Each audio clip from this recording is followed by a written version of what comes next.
말을 잘하는 사람보다 이상하게 같이 있으면 마음이 편한 사람이 있잖아요. 말을 엄청 화려하게 하는 건 아닌데 이야기하고 나면 마음이 편해지는 사람. 반대로 말은 정말 잘하는데 왠지 만나고 나면 기가 빨리는 사람도 있고요. 저만 그런가요? 저는 데일 카네기 인간관계론을 읽으면서 그 차이가 뭘까를 많이 생각하게 됐어요. 우리는 보통 인간관계를 잘하려면 말을 잘해야 한다고 생각하잖아요. 센스 있게 말하고 재미있게 말하고 내 생각도 똑부러지게 전달하고 상대방을 설득할 줄 알아야 한다고요. 그런데 이 책은 조금 다른 이야기를 합니다. 사람의 마음을 얻는 힘은 화려한 말솜씨에서 나오는 것이 아니라 상대가 내가 존중받고 있구나 라고 느끼게 해주는 태도에서 나온다고요. 생각해보면 정말 그렇지 않나요? 우리는 나를 이긴 사람보다 나를 이해해준 사람을 오래 기억합니다. 내 말에 반박을 잘한 사람보다 내 이야기를 끝까지 들어준 사람에게 마음이 더 갑니다. 그리고 내 잘못을 날카롭게 지적한 사람보다 내 마음을 상하지 않게 말해준 사람에게 조금 더 쉽게 마음을 열게 되고요. 인간관계론은 1936년에 처음 나온 책입니다. 그런데도 지금까지 계속 읽히는 이유는 인간관계의 본질이 생각보다 크게 바뀌지 않았기 때문인 것 같아요. 사람은 누구나 인정받고 싶어하고 중요한 사람으로 느껴지고 싶어하고 비난받기보다 이해받고 싶어하니까요. 이 책에서 가장 먼저 나오는 중요한 원칙은 비판하거나 비난하거나 불평하지 말라는 것입니다. 처음 들으면 조금 답답할 수도 있어요. 아니, 잘못한 건 잘못했다고 말해야 하는 건 아닌가요? 틀린 건 알려줘야 하는 거 아닌가요?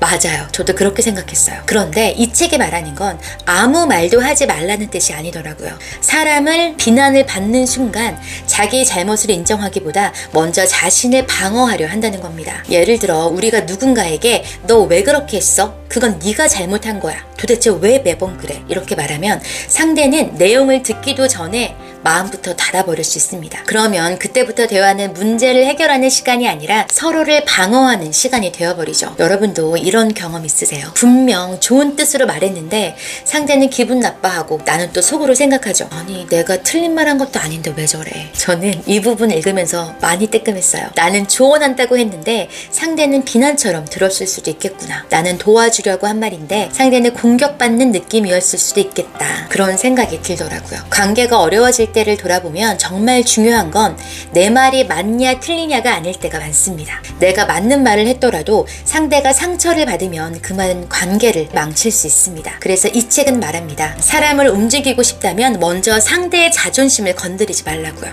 두 번째로 중요한 원칙은 진심으로 인정하고 칭찬하라는 것입니다. 여기서 중요한 건 그냥 듣기 좋은 말을 하라는 게 아니에요. 아부하라는 말도 아닙니다. 카네기가 말하는 건 상대에게서 진짜로 인정할 만한 부분을 찾고 그걸 솔직하고 진지하게 표현하라는 겁니다. 생각해보면 참 이상하죠. 잘못한 건 정말 빨리 보이는데 고마운 건 왜 그렇게 당연하게 넘기게 되는지 모르겠어요. 가족이 뭘 깜빡했을 때, 동료가 실수했을 때, 아이가 약속을 안 지켰을 때 그런 건 바로 보입니다. 그런데 가족이 도와준 일, 동료가 배려해준 일, 친구가 내 이야기를 들어준 일은 속으로는 고맙다고 생각하면서도 말로는 잘 안 꺼낼 때가 많습니다.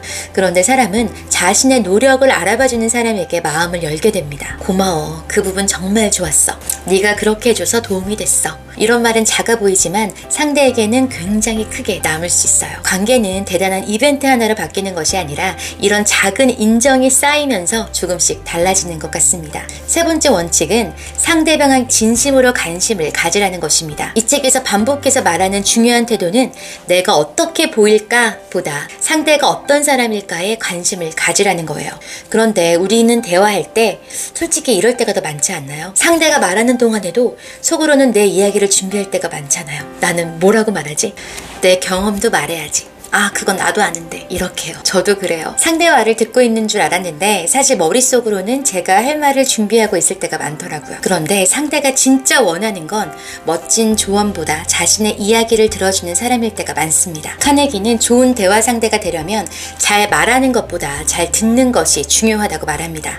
상대가 자기 이야기를 하도록 격려하고 그 사람의 관심사에 대해 이야기하고 상대가 중요한 사람이라고 느끼게 해주는 것, 이게 관계를 바꾸는 힘이 됩니다. 같습니다.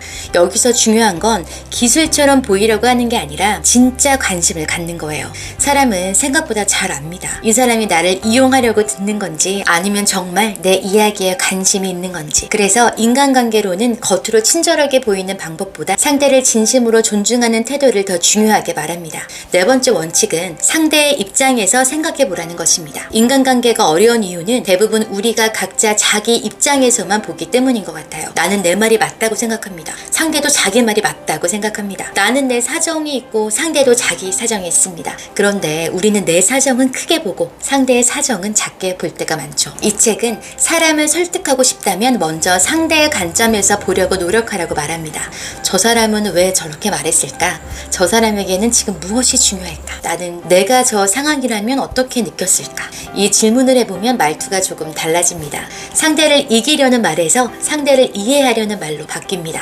그리고 이상하게도 그때부터 대화가 조금 부드러워집니다. 다섯 번째로 중요한 것은 논쟁에서 이기려 하지 말라는 것입니다. 이 부분도 저는 정말 현실적이었어요. 이겨도 기분이 안 좋은 대화가 있잖아요. 분명 내가 맞는 말을 했는데 관계는 더 멀어지는 대화예요. 카네기는 논쟁에서 가장 좋은 결과를 얻는 방법은 논쟁을 피하라고 말합니다. 이 말은 무조건 참으라는 뜻은 아닙니다. 다만 사람은 논쟁에서 졌다고 느끼는 순간 생각을 바꾸기보다 감정적으로 더 멀어질 수 있다는 겁니다. 우리는 종종 상대를 설득하고 싶어서 상대의 틀린 점을 하나하나 짚습니다. 그건 아니지. 네가 잘못 알고 있는 거야. 내 말이 맞아. 그런데 그렇게 해서 상대가 진심으로 마음을 바꾸는 경우가 생각보다 많지 않습니다. 오히려 상대는 자존심이 상하고 나를 피하고 더 강하게 자기 입장을 붙잡을 수 있습니다. 그래서 이 책은 상대의 의견을 존중하고 내가 틀렸다면 먼저 인정하고 가능하면 친근하게 시작하라고 말합니다. 관계에서 중요한 건 내가 이겼다는 느낌보다 서로 다시 이야기할 수 있는 여지를 남기는 것일지도 모릅니다. 가족 사이에서도 친구 사이에서도 내 말이 맞는지보다 그 말을 하고 난 뒤 관계가 어떻게 남는지가 더 중요할 때가 많습니다. 결국 데일 카네기 인간관계론이 말하는 핵심은 사람을 조종하는 기술이 아닙니다. 상대를 내 뜻대로 움직이는 요령도 아닙니다. 오히려 반대에 가깝습니다. 사람은 존중받을 때 마음을 열고 인정받을 때 움직이고 이해받는다고 느낄 때 비로소 관계가 달라진다는 것입니다.